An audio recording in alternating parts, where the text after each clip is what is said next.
Son Marta y Paco, dos aventureros que están viviendo la angustiosa sensación de ser engullidos por un poderoso alud en pleno cordillera del Karakorum en Pakistán. El tiempo de reacción es mínimo, así que ella se pone de espaldas a la avalancha, se tapa la boca con la gorra para poder respirar y se apoya en una roca para evitar que el viento la lance por los aires. Él se agacha y busca apoyo y hueco entre las piedras para poder respirar. Son pautas de actuación que le salvaron la vida a ellos y a sus otros 3 compañeros de expedición. ¡Comenzamos!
Confusión a bordo de un avión en India.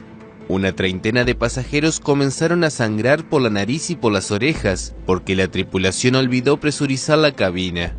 La aeronave de Jet Airways, que transportaba a 166 personas, tuvo que dar media vuelta en el camino casi una hora después de su despegue.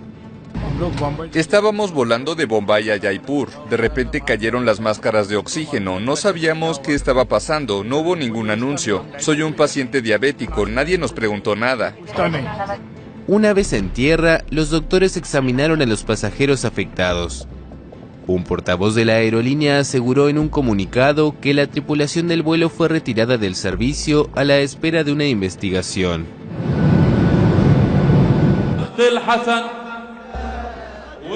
El jefe del Hezbollah libanés advirtió el jueves a Israel que su movimiento, involucrado en el conflicto sirio, logró dotarse de misiles de alta precisión. Está hecho. Cualquier intento de bloquear el camino se acabó. Ya está hecho. La resistencia ahora tiene misiles de alta precisión y otros misiles y poder en materia de armamento.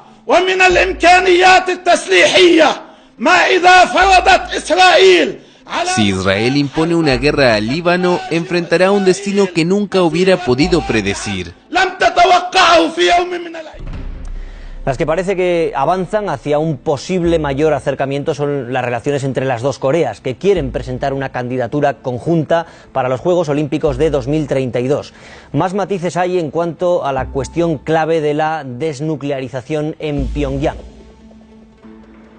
Mirando un momento de oro, tiempos históricos, y lo saben, y quizá por eso inmortalizados en estas monedas, regalos del presidente surcoreano a Kim Jong-un, y parecen también la metáfora de la desnuclearización.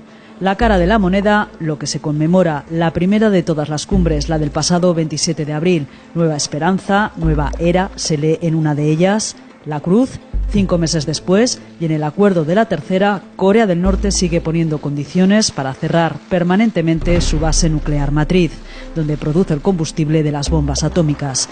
O Estados Unidos avanza en firme en el Tratado de Paz, o el régimen norcoreano no desmantelará su centro de operaciones. Hemos prometido hacer de la península de Corea la tierra de la paz, sin armas nucleares, ha dicho Kim Jong-un en un mensaje más simbólico que decisivo. El acuerdo no obliga a Corea del Norte a revelar su arsenal nuclear y el desmantelamiento que ha ofrecido ver a los observadores internacionales, dicen los expertos, que quizás sea de una base de lanzamiento de misiles que se ha quedado ya obsoleta. El camino parece largo, aunque no hay pausa.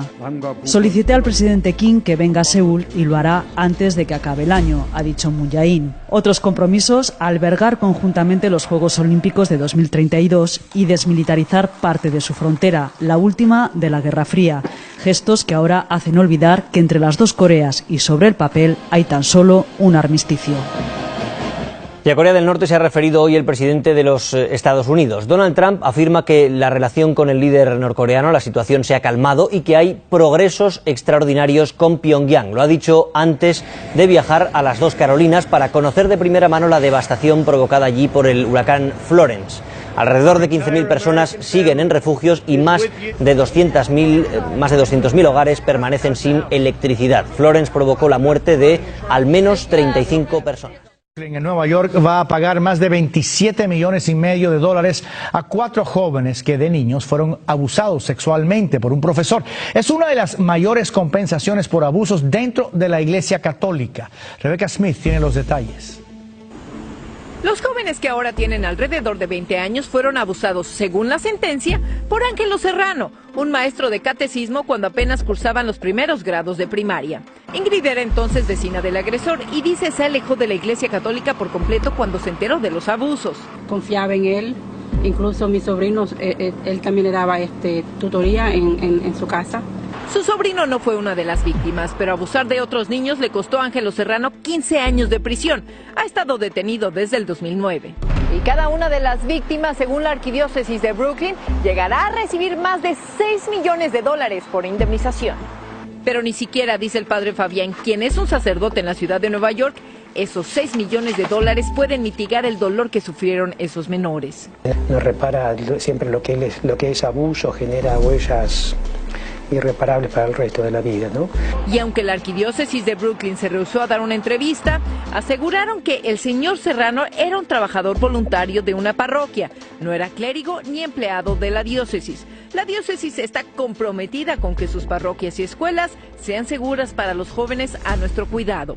Pero aún así, se llegó a un acuerdo monetario y según las conclusiones escritas por la juez del caso, 2 sacerdotes sabían que Serrano a menudo tenía actividades sospechosas, como tener a niños durmiendo en su apartamento. Manifestaciones en contra de los ajustes laborales anunciados por la Agencia de las Naciones Unidas para los Refugiados Palestinos. El organismo se enfrenta a una grave crisis financiera después que la administración del presidente estadounidense Donald Trump informara de la suspensión de todo financiamiento a fines de agosto. Según el anuncio, se suprimirán 250 empleos en Gaza y Cisjordania y otros 500 puestos se convertirán en empleos de medio tiempo. Lo que las pruebas de estrés bancarias del Banco de Inglaterra tratan de conjurar es un escenario apocalíptico en el que se produciría un nuevo crack inmobiliario y se registraría un nivel de desempleo galopante. El PIB retrocedería un 4,5%, los tipos de interés se dispararían y el precio de las viviendas caería en picado hasta perder un tercio de su valor actual. Todos los grandes bancos británicos superaron las pruebas de estrés el año pasado. Hay quien responde a los oscuros augurios de Carney en caso de un Brexit desordenado, recordando que predijo que la economía británica solo crecería un 0,8% tras el sí del referéndum sobre la salida del Reino Unido de la Unión Europea. Y sin embargo, el país ese año creció un vigoroso 1,7%. Carney replica que su trabajo no es esperar lo mejor, sino prepararse para lo peor. Donald Trump asegura estudiar seriamente el establecimiento de una base militar permanente estadounidense en Polonia. Este país lleva mucho tiempo pidiéndoselo a Washington. El presidente Andrzej Duda ha vuelto a insistir durante su visita a la Casa Blanca. Polonia quiere evitar así una posible agresión por parte de Rusia tras los precedentes expansionistas en Georgia o Ucrania. Además, según Trump, Varsovia ha ofrecido aportar $2.000 millones al proyecto y encima llevaría su nombre. Creo que Rusia ha actuado agresivamente. Ellos respetan la fuerza. Respetan la fuerza como todo el mundo. Y tenemos la mayor fuerza del mundo, especialmente ahora. Sonreía mientras le decía al presidente que juntos me gustaría establecer una base estadounidense permanente en Polonia, a la que llamaríamos Fort Trump. Actualmente las tropas estadounidenses realizan rotaciones en suelo polaco, pero hasta ahora Washington ha alegado que una presencia permanente resultaría muy costosa.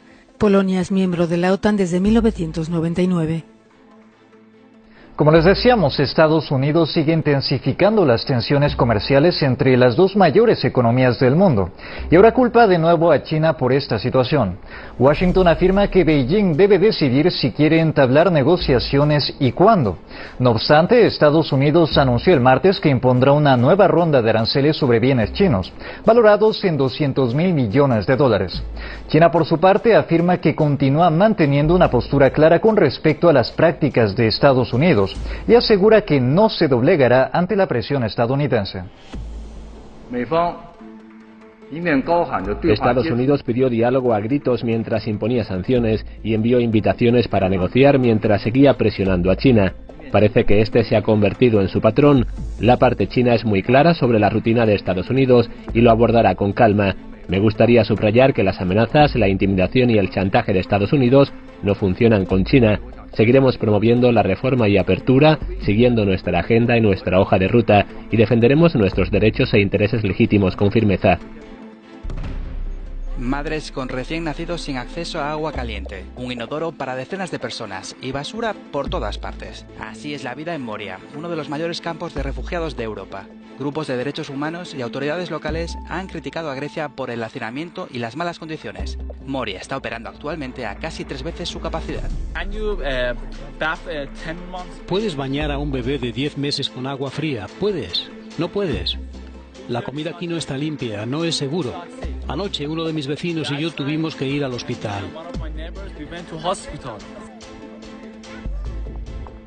Docenas de niños están enfermando de varicela y sus madres no tienen agua para atenderlos adecuadamente. China consiguió poner en órbita en la noche del miércoles 2 satélites de navegación Beidou 3. El cohete portador Gran Marcha 3B despegó a las 22:07 hora local desde el centro de lanzamiento de satélites de Xichang, en la que es la misión número 258 de la serie de cohetes Gran Marcha. Ambos satélites ofrecerán alertas de peligro y servicios de navegación para usuarios de todo el mundo. Está previsto que el sistema de 18 satélites Beidou 3 se complete a finales de este año, para brindar servicios a los países que participan en la iniciativa china de la Franja de la Ruta. Y de acuerdo con autoridades y especialistas de Estados Unidos, las orcas podrían ser incluidas en la lista de especies en peligro de extinción por falta de alimento. En los últimos años, estos hermosísimos animales han sido afectados por la contaminación marina, por actividades de las grandes industrias pesqueras y principalmente por la falta del salmón chinook. Estos peces son una de las presas favoritas de las orcas, pero su población ha disminuido drásticamente por una pesca excesiva y por que poco a poco se ha ido deteriorando su hábitat. Por ejemplo, en el Pacífico Norte, entre Estados Unidos y Canadá, hay una comunidad de orcas conocidas como Residentes del Sur y desde 1990 este grupo ha disminuido en más del 20%. Actualmente el número de ejemplares de estos animales está en su nivel más bajo desde hace 3 décadas. Muy mala noticia, así es que los científicos dicen que si no se crean proyectos para recuperar al salmón, las orcas podrían desaparecer en un futuro cercano. Antes de despedirnos, científicos de la Universidad de Wisconsin demostraron que las plantas, a pesar de no tener cerebro ni sistema nervioso, sienten cuando alguien las ataca. Cuando las plantas están heridas, envían advertencias que activan mecanismos de defensa para las áreas que no han sido dañadas. Después de un ataque como el de una oruga que da un mordisco a una hoja, por ejemplo, las plantas liberan un aminoácido llamado glutamato, que a su vez activa los niveles de calcio en el resto de la planta. Algunas incluso liberan compuestos para repeler insectos o segregan otros para atraerlos. Es el caso de las plantas de algodón, que cuando son dañadas por las larvas de polilla, atraen a las avispas que se alimentan precisamente de estas.